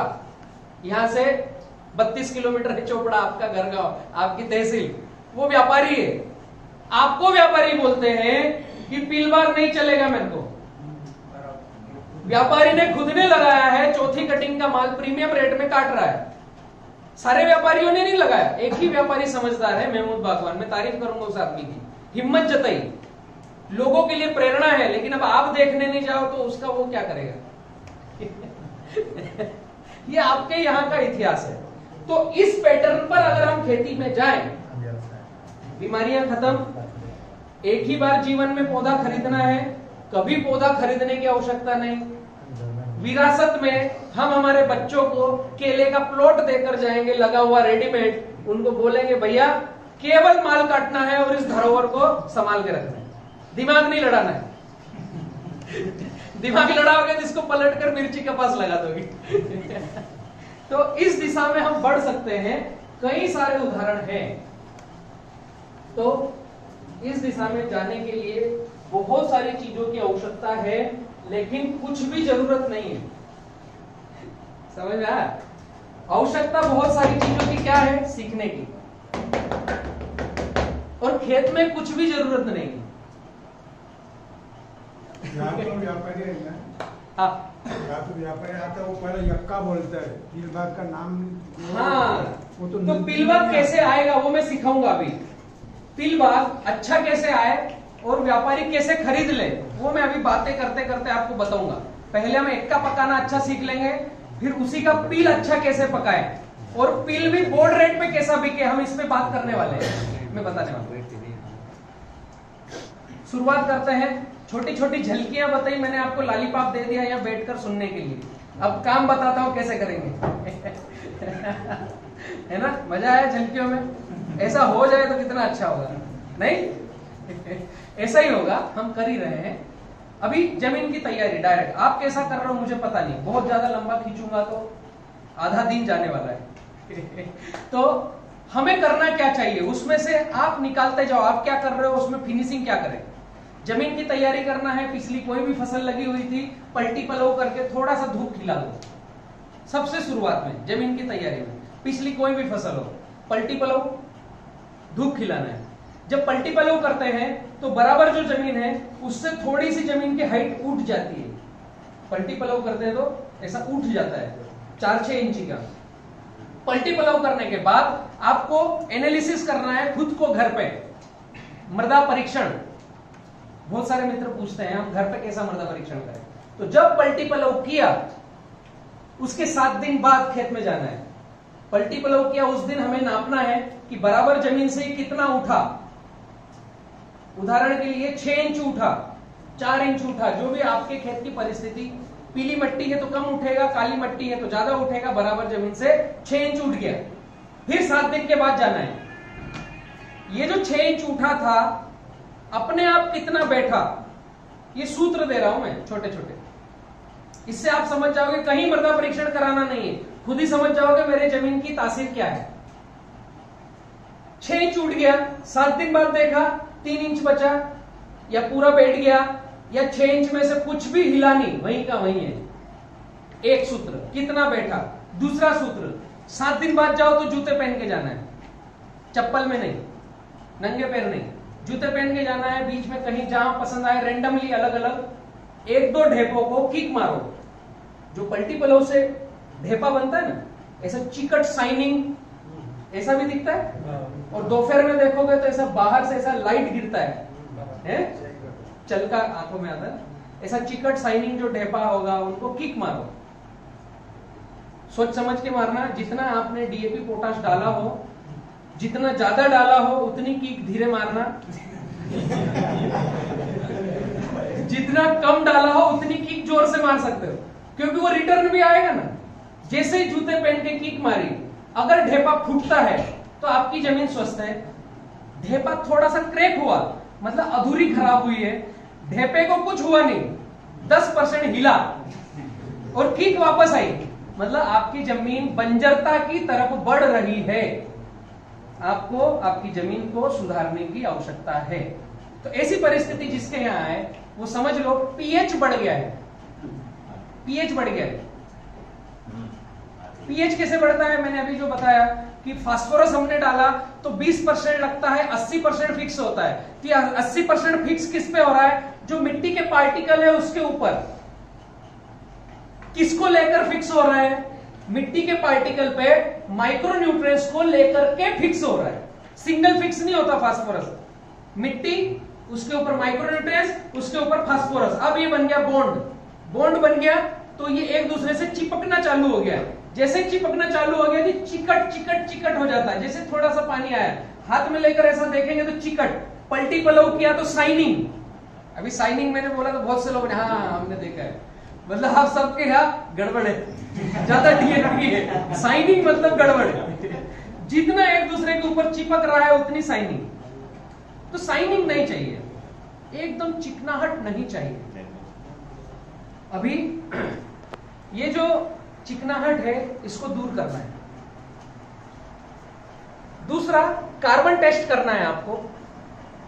7 दिन के बाद पूरे खेत में से थोड़ा थोड़ा थोड़ा मिट्टी उठाओ, घर पे लेके आओ, उसको कपड़े में डालो, लकड़ी से कूटो, भूसा बना लो, कांच का ग्लास लेना है। कार्बन टेस्ट कैसे? ये तो आपने पीएच टेस्ट किया, अभी कार्बन टेस्ट कैसे करना है? 2 चीजों की आवश्यकता है, जमीन कड़क कितनी है और उसमें बायोमास कार्बन का परसेंटेज कितना है। ये 2 समझ लिया तो आगे आप खेती में कितना खर्चा करोगे ये आ जाएगा। कुछ मिट्टी उठाई, इकट्ठा किया, लकड़े से कूटा, उसको अगर गीला है तो छांव में सुखा लो। सुखाने के बाद उसमें बड़े कंकर, मोटे, छोटा रेती तो रखना है, बड़े कंकर, प्लास्टिक, लोहा निकाल के अलग कर दो। अभी कांच का ग्लास लेना है, कांच की बोतल लेना है जो आपके पास उपलब्ध हो। उदाहरण के लिए 100 सेंटीमीटर का आपका बोतल है या ग्लास है, उदाहरण के लिए इसमें 30% जो आपने मिट्टी उठाई है वो डालना है कांच के गिलास में। 70% पानी भरना है। 70-30 पूरे भारत में काम करता है।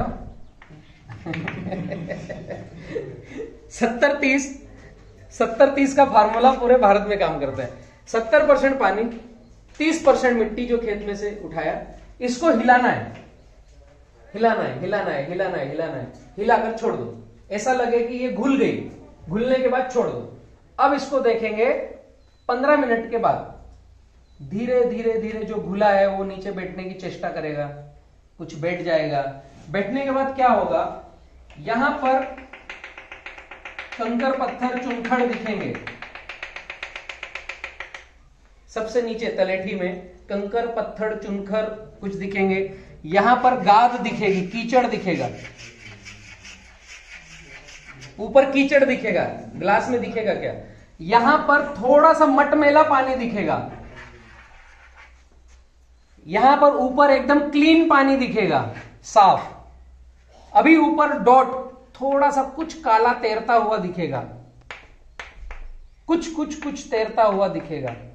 ऊपर छत पे सबसे ऊपर क्लीन पानी के ऊपर कुछ काला काला तैरता हुआ दिखेगा। अब इसको मापना कैसे? हमारे खेत में कितना बायोमास कार्बन है? तो स्केल, फीट, स्कूल गए ना, वो नापने का, हाँ, फुट पट्टी, बराबर। फुट पट्टी लेकर नापना है। 100 सेंटीमीटर का ग्लास है, उसमें ये काला कचरा कितना दिख रहा है इसको नापना है। ग्लास 100 सेंटीमीटर, उदाहरण, काला कचरा कितना है? ये अगर 1 सेंटीमीटर आता है तो 1% कार्बन हमारे खेत की मिट्टी में है। सिंपल सा तरीका। अगर ये 2 सेंटीमीटर आता है तो 2% कार्बन हमारे खेत की मिट्टी में है। अगर ये 0.5 सेंटीमीटर आता है तो 0.5% कार्बन हमारे खेत में मिट्टी में है। ये कार्बन को टेस्ट करने की विधि, घर पे कैसा कार्बन चेक करें। ठीक है, कार्बन होना कितना चाहिए पता है किसी को? 3 से 5% कम से कम अच्छी खेती करने के लिए। लेकिन डीएपी पोटाश डाल डाल के गाय भैंस को हमने खत्म कर दिया, बैलों को खत्म कर दिया, तो कार्बन डलता नहीं है। तो एग्रोनॉमिस्टों की और कृषि यूनिवर्सिटियों की और गवर्नमेंट की विडंबना है कि उन्होंने बोल दिया कि 0.5% से 1% कार्बन बेस्ट है। इसको बोलते हैं सफेद झूठ, अधूरा सत्य। ये क्या हुआ? महाभारत देखी किसी ने? हाँ, द्रोणाचार्य का लड़का अश्वत्थामा, उसका जो संवाद आया तो उसको यहां पर एक वो मणि थी और उसको अमरता का वरदान था, ऐसा था ना कुछ। तो द्रोणाचार्य को भी ऐसा था कि न तो मेरा बेटा मरेगा और मैं सबका गुरु, मैंने सबको सिखाया, न मैं मरने वाला हूं। और उसका गांडीव और धनुष इतना तेज था कि किसी को वो आगे हावी नहीं होने दे रहा था। तो कृष्ण ने चाल चली, एक संवाद डाला मार्केट में, अश्वत्थामा मारा गया। अभी ये नहीं बोला नर या कुंजर, पशु या आदमी, कौन अश्वत्थामा? और वो बोला किसके थ्रू?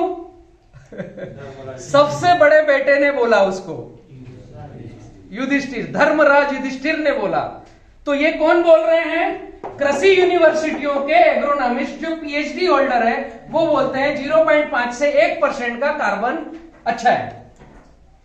यहां से शुरुआत होती है अच्छे की, ऐसा नहीं बोलते हैं ये अच्छा है क्योंकि पूरे भारत में इससे ज्यादा है नहीं। अश्वत्थामा मारा गया, युधिष्ठिर ने बोल दिया, उसकी जबान पत्थर की लकीर। सफेद झूठ यह है कि अश्वत्थामा जिंदा है, अश्वत्थामा हाथी मारा गया, ना कि द्रोणाचार्य का लड़का। यहां पर आपको कार्बन परसेंटेज 3 से 5% चाहिए, तो जितना डीएपी पोटास आप डाल रहे हो उतना पूरा पौधा उठाएगा। 0.5% मतलब 5% का कितना भाग हो गया? बहुत नीचे आ गया। तो जो डीएपी हम डालते हैं उसका मात्र 20% ही पौधा उठाता है। मजबूरी क्या है? अगर हमने बोला 5% कार्बन, 3% कार्बन से 5% ठीक है, तो किसान पूछेंगे हम इसके लिए क्या करें? बताएंगे क्या? डीएपी की बजाय गोबर डालो। क्या बताएंगे? कार्बन कैसे बढ़ेगा? खेत में मिक्स क्रॉप लगाओ। वो रूट मैप में बैठता नहीं। अभी तो द्रोणाचार्य की गांडीव गिराना है, अभी हमको डीएपी पोटास बेचना है। ठीक है, तो ये शुरुआत है, यहां से ठीक होता है, ये ठीक नहीं है। यहां से अगर हमारे स्केल में 0.5 सेंटीमीटर आ रहा है तो ठीक है, और सुधारने की जरूरत है। जंगल में इमेजिन करो, जंगल में आम, सीताफल, चीकू रहते थे। अभी तो जंगल कम हो गए। जब रहते थे, पेड़ पत्ते गिरते हैं, पानी कौन देने जाता है? डीएपी कौन डालने जाता है? पोटाश कौन डालने जाता है? उनके फल का टेस्ट कैसा आता है? झकास। ऐसा टेस्ट रह जाता है गले में, वो टेस्ट रहता है बरकरार। तो ये कार्बन कैसे टेस्ट करें, समझ में आया? कार्बन परसेंटेज हमने पलटी पलव करने के बाद टेस्ट किया। कार्बन टेस्ट करने के बाद पीएच, ढेपा कितना फूटा, कार्बन क्या है, उसके हिसाब से आपको कुछ खाद डालना है। वापस मैं आपको खेत में लेके जाता हूं। पलटी पलव करने के बाद 10-12 दिन रुको, उसको डल होने दो, हवा निकलने दो, फिर लक्कड़ का पाटा घुमाना है या कल्टीवेटर घुमाना है, क्या बोलते हैं? रोटावेटर बात की बात है, वो मिक्स करना है। टीलर घुमाना है या लकड़े का पाटा, ताकि जो बड़े ढेपे हैं वो थोड़े से नम होकर बैठ जाए। इसके बाद पाटा या टीलर घुमाने के बाद काली मिट्टी है, पैर पीछे आ रहा है, 90% लोगों का पैर पीछे आएगा। डीएपी डाल ही रहे हैं ना हम, तो जितनी डाल रहे हैं उसका 80% फिक्स भी हो रहा है, तो पैर तो पीछे ही आना है, धीरे से किक मारना है। तो काली मिट्टी में 3 से 5 टन जिप्सम प्रति एकड़। मैं 90% बात करता हूं एकड़ की, 5 टन प्रति एकड़ जिप्सम, 3 से 5 ट्रॉली गोबर अगर घर का है, 3 से 5 ट्रॉली गोबर घर का है।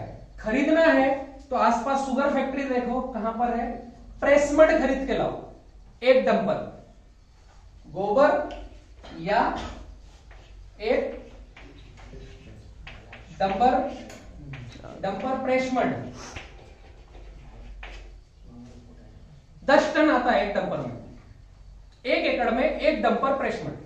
गोबर है घर का उतना डालो, नहीं है खरीदना है तो प्रेसमड खरीदना है। काली मिट्टी के लिए कम से कम इतने रिक्वायरमेंट है। मध्यम मिट्टी है 2 से 3 टन जिप्सम, 2 से 3 ट्राली गोबर या 1 डंपर प्रेसमड। हल्की जमीन है जिप्सम 1 टन, गोबर उतना ही, प्रेसमड उतना ही। हल्की जमीन में जिप्सम कम, मध्यम में थोड़ा ज्यादा, हेवी सॉइल में और ज्यादा है। जिप्सम में आता है सल्फर और कैल्शियम, बाद में हमें सल्फर कैल्शियम कम डालना पड़ेगा। सल्फर जिन जमीनों में ज्यादा रहता है वहां फास्फोरस पोटेशियम को अपटेक कराने में मदद करता है, पीएच को कम करता है। कैल्शियम जहां रहता है वो पोटास को उठाने में मदद करता है। पोटास एक ऐसी गुत्थी है, केले को सबसे ज्यादा चाहिए पोटास। जितनी बार पोटास डालोगे पीएच बढ़ता है। पीएच बढ़ने के बाद अगर आपके खेत में, कंडीशन अप्लाई, अगर आपके खेत में कैल्शियम नाइट्रेट है तो पौधा पोटास उठाएगा, अगर कैल्शियम नाइट्रेट नहीं तो पौधा पोटास उठाता नहीं। ये लिंकिंग है एक दूसरे से। अभी विडंबना समझो, कैल्शियम कितने लोग रेगुलर डालते हैं? कुछ 40%, 30%। अभी भी 60-70% कैल्शियम नहीं डाल पा रहे हैं, कम डालते हैं।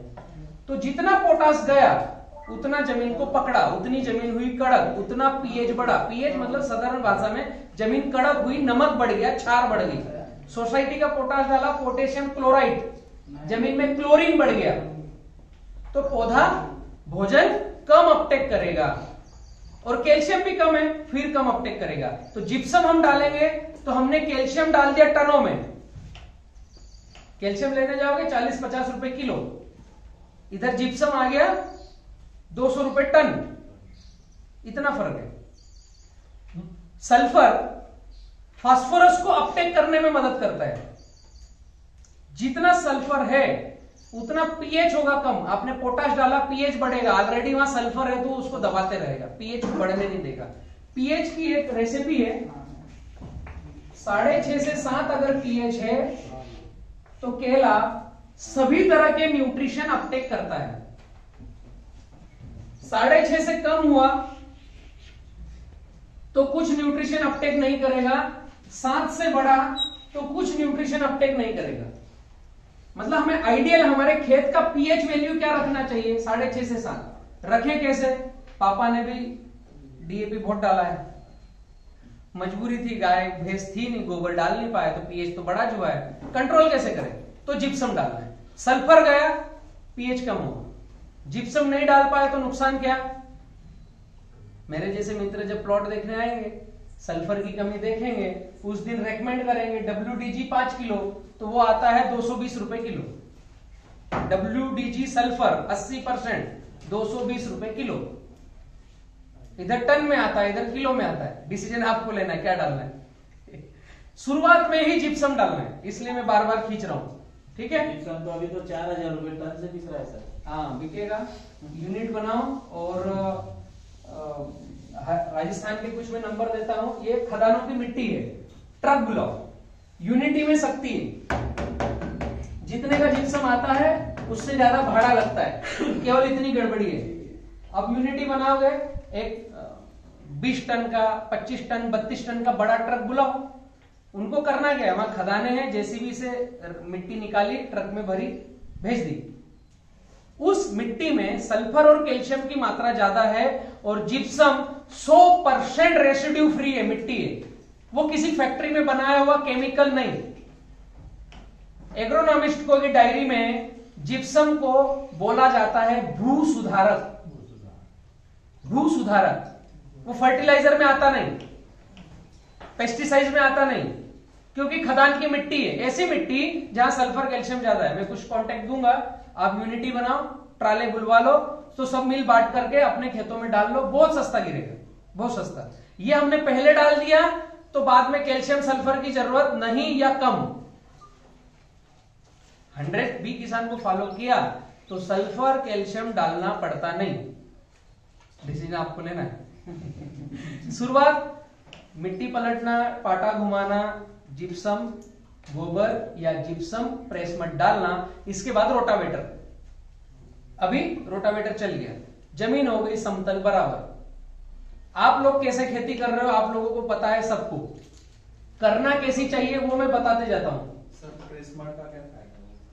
प्रेसमड के अंदर सल्फर आता है 20% से ज्यादा और लगभग 35 से 40% सुक्रोज आता है। प्रेसमड शुगर फैक्ट्री से पेरी करने के बाद पूरा कचुम्बर बन के स्टेरिलाइज करके जल भून के बाहर आता है काला कचरा। तो यहां पर जो मैंने आपको दिखाया था ना कांच में, ऊपर क्या तैर रहा है, बायोमास कार्बन। तो प्रेसमड शुद्धतम 100% बायोमास कार्बन है। बायोमास कार्बन हमको बढ़ाना है, प्रेसमड सबसे अच्छा। गोबर डाला तो पहले बारिश आएगी, फिर केचुआ, दीमक, व्हाइट ग्रब उस गोबर को खाएगा, फिर जो विष्टा निकालेगा वो हमारा कार्बन बनेगा। प्रेसमड रेडीमेड कार्बन, प्रेसमड जो अच्छे से स्टेरिलाइज गर्म होके आया है उसको हाथ में लेकर ऐसा पीसोगे तो भूसा हो जाएगा, रॉक हो जाएगा, रॉक। मतलब अब इससे ज्यादा कुछ नहीं हो सकता। तो बायोमास कार्बन किसको बोलते हैं, जो बॉडी है वो बॉडी, पौधे की बॉडी जो लास्ट स्टेज पे है, अब इसके बाद रॉक बनेगी, राखोड़ी बनेगी, वो biomass carbon. Biomass carbon bacteria का भोजन, पौधे का भोजन, और प्रकृति में एक बोला जाता है खेती करने में नाइट्रोजन और कार्बन रेशो, उसको बोलते हैं CN रेशो। ये 1:20 के सर्कल में रहता है। तो जितना हम नाइट्रोजन देंगे उसके परसेंटेज वैल्यू में कार्बन चाहिए, 20 नाइट्रोजन 1 कार्बन, इसको बोलते हैं CN रेशो। अगर ये मैच होता है तो इलेक्ट्रिक कंडक्टिविटी कंप्लीट चलती है। इलेक्ट्रिक कंडक्टिविटी मतलब हमारे अंदर भी संचार हो रहा है। आप ये लकड़ी पे बैठे हो ना, जमीन से अर्थ नहीं लगाओगे, थोड़ी देर जोर से चिल्ला दोगे तो आपकी बॉडी चार्ज हो जाएगी। किसी ने हाथ टच किया तो झटका लगेगा। छोटा जो घड़ी का सेल आता है उसके ऐसे लगा कर देखोगे चट चट चट लगेगा, उसको बोलते हैं इलेक्ट्रिक। और इलेक्ट्रिक कंडक्टिविटी मतलब जमीन में जड़ों के पास बारीक जीव जंतु रहना चाहिए, जीवंत। जीवंत है उनके अंदर इलेक्ट्रिक है, इलेक्ट्रिक है तो जो भी हमने खाद डाला वो एक जगह से दूसरी जगह मूवेबल होगा। तो जीव जंतु को जीवित कैसे रखें, उसके लिए सुक्रोज, सुक्रोज आता है गन्ने के अंदर, सुक्रोज, फ्रुक्टोज, ग्लूकोज। तो हम बड़ी मात्रा में सुक्रोज कैसे लाके डालें, इसलिए प्रेसमड। बड़ी मात्रा में कार्बन क्यों लेके आए, कहां से लेके आए, इसलिए प्रेसमड। तो प्रेसमड जीव जंतु को जीवंत रखेगा, अपनी रेसिपी बनाते रहेंगे, इलेक्ट्रिक कंडक्टिविटी रहेगी तो जो भी खाद डालेंगे वो पौधा पूरा उठाएगा। ठीक है, इसलिए प्रेसमड। सर वो आपका सुक्रोज जो है सर, उसका भी कुछ इधर चोपड़ा नाम था, इधर मिल गया तो अच्छा रहेगा सर। अभी मैंने बुकिंग किया था सर, लेकिन मेरा गड़बड़ी में वो लग गया। फिर अभी इधर ढूंढने मत जाओ, अगुवाई कौन कर रहा है यहाँ पे, ये भाई ने ठेका लिया है कि फिलहाल मुझे चोपड़ा में ठेकेदार बन गया है, भैया ने भी ठेका ले लिया है। तो ये ठेकेदारों को बोलो हमको वाइसोनोमेटा अवेलेबल कराओ। ऐसा होगा ना, यूनिटी बनाना चालू करो, एक ठेकेदार को आगे कर दो। किसान पाठशाला हमने 2006 में चालू किया, 18 मित्र, पहले 16 थे फिर 18 हुए, 16 मित्रों ने चालू किया, 18 हुए, अभी 2 लाख 5 लाख है, 1 मिलियन से ज्यादा क्रॉस हो रहे हैं। अगुवाई करने के लिए मुझे धक्का दे दिया आगे, ठेकेदार ये बलराम है, इसको पकड़ो ठेकेदार को पकड़ो, वाइसोनोमेटा ये लाके देंगे, किधर से भी लाएंगे ठीक है। अभी रोटावेटर कर दिया, इसके आगे ड्रिप डालना है, पौधा लगाना है, बहुत इंपॉर्टेंट बात है। छोटे छोटे से टिप्स हैं, क्वेश्चन आंसर आप करोगे, उसके पहले ही मेरा सेशन सुनते जाओगे, आंसर मिलते जाएगा। लास्ट में जितने प्रश्न आप लिखते जाओ, सबके उत्तर दूंगा, उसके बाद घर जाऊंगा। रोटावेटर करने के बाद ड्रिप हमको 5-5 फीट पर डालनी है। रोटावेटर करने के बाद ड्रिप हमको लाइन से लाइन 5 फीट पर डालनी है। समझ में आया? अभी रोटावेटर किया है,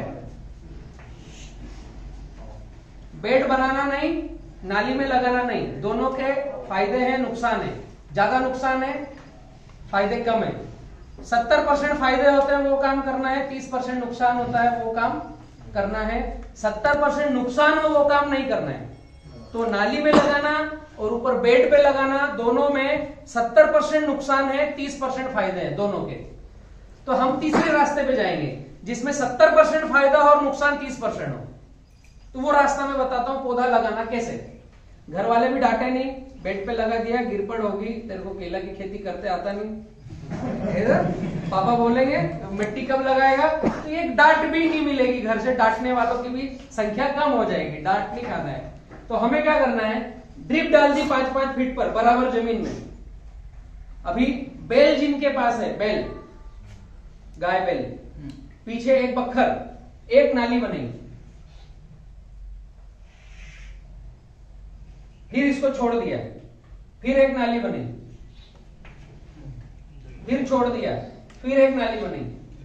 अभी ये ड्रिप से ड्रिप की दूरी 5 फीट है, नाली से नाली की दूरी 10 फीट हो गई ना। 5, 5, 5, 5, तो एक में नाली, एक को छोड़ दिया, एक में नाली, एक को छोड़ दिया, एक में नाली, एक को छोड़ दिया। तो नाली हमने 10 फीट पे बनानी है, सिंगल पावड़ा, उसमें पतरा लगा करके नाली बन जाती है। अब जिसके पास ट्रैक्टर है तो पीछे वो 2 कान आते हैं ना ट्रैक्टर में, तो दोनों को निकाल दो, एक को बीच में लगा लो। ट्रैक्टर के टायर के पीछे एक कान इधर, एक कान इधर, जो नाली बनाते जाता है, दोनों को निकाल दो, एक दोनों टायर के बीच में लगा लो। तो टायर चलेंगे आपके यहां पर, नाली बनेगी यहां पर, ड्रिप को कोई नुकसान नहीं। टायर चला यहां पर, नाली बनी यहां पर, फिर टायर चला यहां पर, नाली बनी यहां पर। ये दिखेगा कैसे? ऐसे दिखेगा,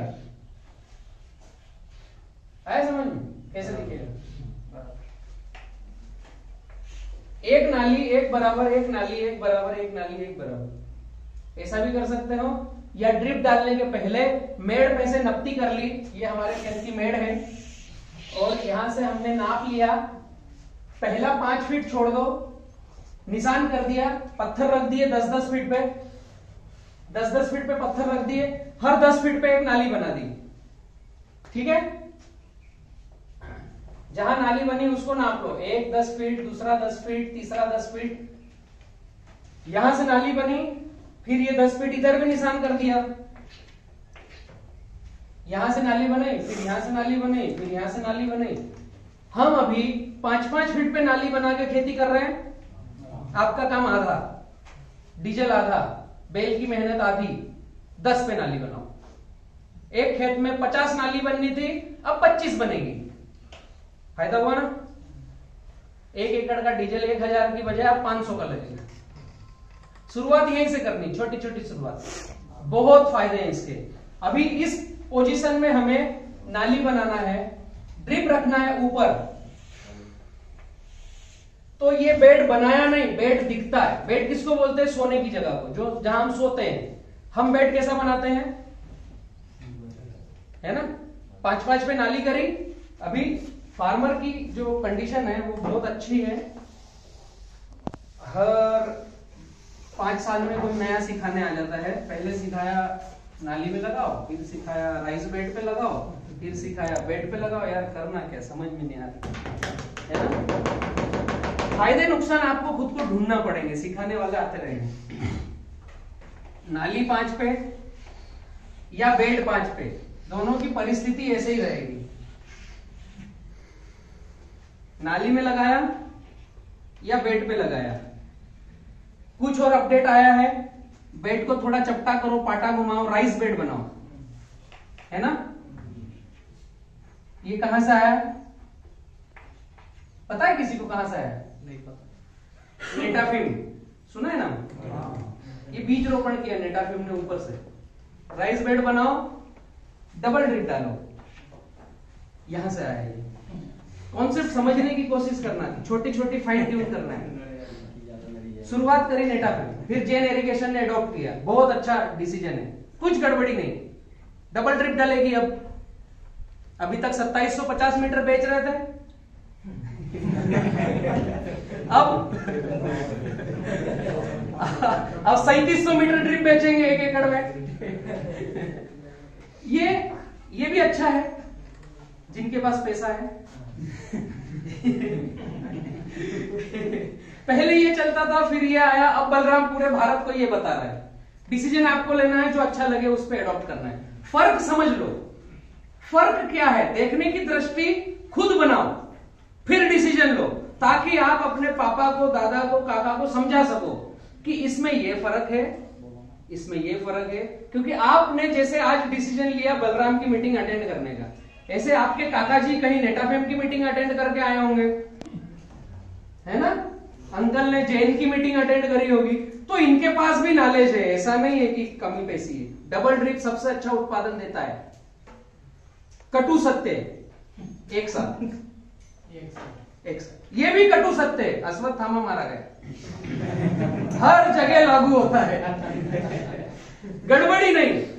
डबल ड्रिप अच्छा उत्पादन देता है, आगे की लाइन मिटा दी, हमें पूरा डीपली जाना है। अगर हमने नाली में लगाया, पौधा नाली बना करके गड्ढा करते हैं, तो पौधे का बोल यहां आता है या गठान यहां आती है और पत्ता यहां ऐसे निकलता है, नाली यहां तक है। कुदावली डाल करके गड्ढा करोगे तो नीचे बोल जाएगा ना, और चेंज, नाली चेंज की, गड्ढा चेंज का, पीछे दिख रहा है, बालकनी पे अच्छा दिख रहा है, साइज बता दीजिएगा, पूरा बदला देता हूं। आज आप लोग जिस हिसाब से बैठकर सुन रहे हो ना, मुझे ऐसा लगेगा कि मैं बहुत दिन से इतना लंबा लेक्चर नहीं दिया, 1-1.5 महीना हो गया। मुझे मजा आता है खाली होने में, क्या भर जाता हूं मैं, बोलना बोलना बोलना। अभी ऊपर दिखेगा ढंग से,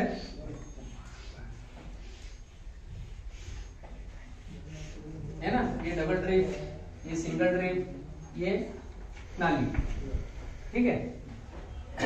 यहां पौधा लगाया तो गठान या कंद और पौधा ऐसे निकल के आएगा, यहां पौधा लगाया तो पौधा निकला और ये गठान या कंद, यहां पौधा लगाया तो ये पौधा निकला, यहां गठान और कंद, ठीक है।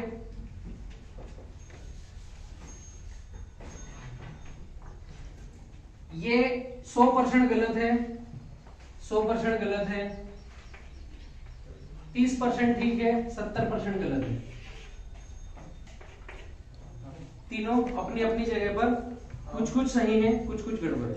100% गलत मतलब ऐसा कभी मत लगाओ, नाली में कभी मत लगाओ। क्या हुआ, पलटी पलव किया, जमीन को ढीली किया, रोटावेटर किया, उसके बाद हमने जितनी उर्वरा वाली जमीन थी उसको समेट के बाहर किया।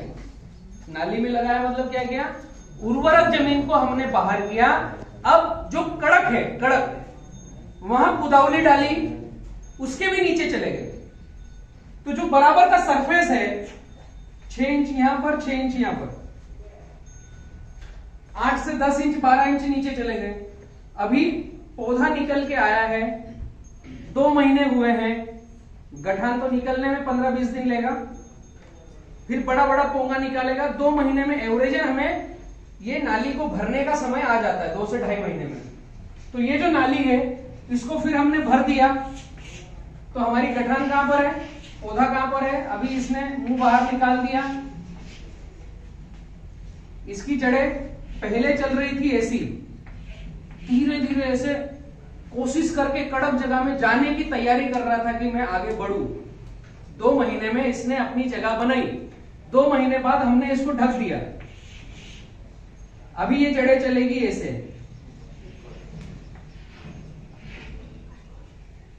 अगले 2 महीने के बाद काका जी का कहना है कि मट्टी नहीं लगाएगा बेटा तो पेड़ गिर जाएगा।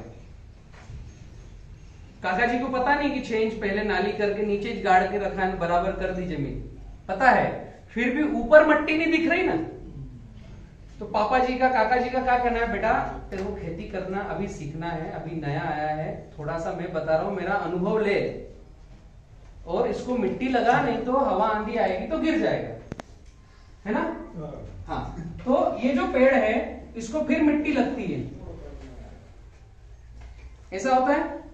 अभी गुठली यहां पर, इसको ही पहले हमने लगाते समय से दबा दबा के लगाया, ये दब गया, फिर मिट्टी लगाई, मतलब बराबर किया, फिर मिट्टी लगी, तो इसकी पूरी डेप्थ समझोगे तो ये जड़ें आएगी ऐसे ऊपर। जैसे ही पानी जाता है मिट्टी में तो गुरुत्वाकर्षण कम होता है, खींचने वाला गुरुत्वाकर्षण। आपने कुछ चीज को उठा के रखा है, उदाहरण के लिए 10 किलो का कुछ आइटम उठाया, अब उसको पानी में उतर जाओ और पानी में उठाओ, हल्का होगा, गुरुत्वाकर्षण कम होता है। तो ये जो जड़ों की टेक्निक है, ये हवा, पानी और गुरुत्वाकर्षण के कॉम्बिनेशन से नीचे जाती है, वरना ये सरफेस पे रहती है। आपने बारिश में देखा होगा, जैसे बारिश होती है कंटिन्यू, तो सभी खेतों में, पपीता हो, केला हो, कॉटन हो, किसी भी खेत में पपीता केला में ज्यादा दिखेगी। जैसे बारिश 4, 6, 8 दिन हुई, बादल आए, सारी जड़ें मुंह निकाल के बाहर है, ऐसा दिखता है ना। ये खेत है, ये पौधा है, और जड़ें ऐसे मुंह निकाल के बाहर दिखेगी। हमें लगेगा पैर रखूं कि नहीं रखूं, ऐसे ऐसे चलते ना यार, ये जड़ नहीं दब जाए, ऐसे होता है ऐसा। बारिश में ही क्यों होता है, पानी ज्यादा गया, गुरुत्वाकर्षण से हवा नहीं मिली, सांस लेने के लिए जड़ें मुहाना बाहर खोलती है, जैसे ही सांस मिलती है लाइट आता है, फिर रुक जाती है, बाहर नहीं निकलती, केवल मुहाना खोलती है, मतलब नीचे नहीं रहना है उसको, रहना है ऊपर। अभी हमने कंद लगाया, पौधा लगाया नाली में, जड़ें जा रही थी, फिर मिट्टी डाली, यहां तक आई, फिर मिट्टी भरी, फिर यहां आकर के मुहाना खोला। इस पोजीशन में इस प्लांट को समझ में नहीं आ रहा है मैं खाना खाऊं, मेरी जड़ों को बढ़ाऊं, सांस लूं, कि इन्होंने आज जो 1261 दिया, 5234 दिया, मेरे सेट ने इतना महंगा लाकर इसको खाऊं, करूं क्या मैं। छोटा छोटा सा कंफ्यूजन आ जाता है उसमें। न तो वादा बनता है, वादा शॉट किसका था, सबका, वादा आएगा नहीं ऐसी कंडीशन में। इत्तेफाक से 100 में से 3-4 लोगों का आ सकता है, जिनकी मिट्टी में कंकर, रेत, हवा का संचार हो रहा है, उनके यहां वादा आ सकता है। 97% नहीं आता ऐसी कंडीशन। अभी ऐसा कभी लगाना नहीं, गड़बड़ी। नाली में अच्छा माल बनाना है, कभी लगाना नहीं। सिंगल बेड पे सिंगल ड्रिप डाल करके पौधा लगाया, ये शुरुआती चरण में जब हम थोड़ा सा तो टाप बनाते हैं, लेकिन बारिश आती है तो ये मिट्टी बह बह के चली जाती है और टाप हो जाता है तीखा। पहले तो हमने थोड़ा सा चपटा बनाया, पौधा भी बड़ा होगा, पौधा भी मोटा होगा। ये जो हमने सरफेस बनाया, ये मिट्टी बह करके बारिश में गई, अब ये पौधा था, अब ये जवान हो रहा है, इसका तना बढ़ रहा है, समझ में आ रहा है, बड़ा हो रहा है तो तना बढ़ रहा है। अभी ये ड्रिप कहां जाने वाली है, पहले यहां, फिर यहां, फिर यहां। पौधे की उम्र जैसे बढ़ती है, ड्रिप फिसल के नीचे जाती है। फिर नए जो मेरे मित्र हैं, जो यंग ब्लड है, उनको समझ में आता है कि यार पौधा यहां लगा है, जड़ें यहां पर है, ड्रिप नीचे चली गई, तो वो क्या करते हैं, ये जैसे ही पिल निकला, इसके पिल में खोस देते हैं ड्रिप को, है ना। इधर पौधा बढ़ रहा है, ये नीचे नहीं जाना चाहिए, खाद दवाई ऊपर मिलना चाहिए। तो दिमाग तो लड़ाया, वो काम तो कर रहे हैं, सोच तो है, ड्रिप फिसल के जा रही है, यहाँ जड़ें नहीं है, यहाँ कड़क जमीन है, खाद कैसे खाएगा, तो इसमें खोस दिया। तो वो बीच में फिर इधर से पौधा मोटा हो रहा है, इधर से पील मोटा हो रहा है, ये बीच में सुकुड़ जाती है, पिचक जाती है। फिर आगे के पौधों में खाद जाना कम हो जाता है, प्रेशर से पानी जाता है, पिचका, तो खाद इधर ही रुकना चालू हो जाए। फिर मामा भांजे बनते हैं खेत में, इधर जिधर पानी ज्यादा है उधर मामा जी, जिधर खाद कम है उधर भांजे, ऐसा। फिर व्यापारी आता है तो वो बोलता है हल्का भारी दिखता है, बोलते ना ऐसे, हल्का भारी। अगर यहाँ पे नहीं पिचकाया, यहाँ पे पिचका दिया, तो फिर क्या होगा, जिस दिन पील पत्ती काटी, फिर उस दिन ड्रिप को काट दी, ये गधे सुनते नहीं है, अभी छोड़ दो, इधर ही रहने दो। तो फिर यहाँ पर अटक गई।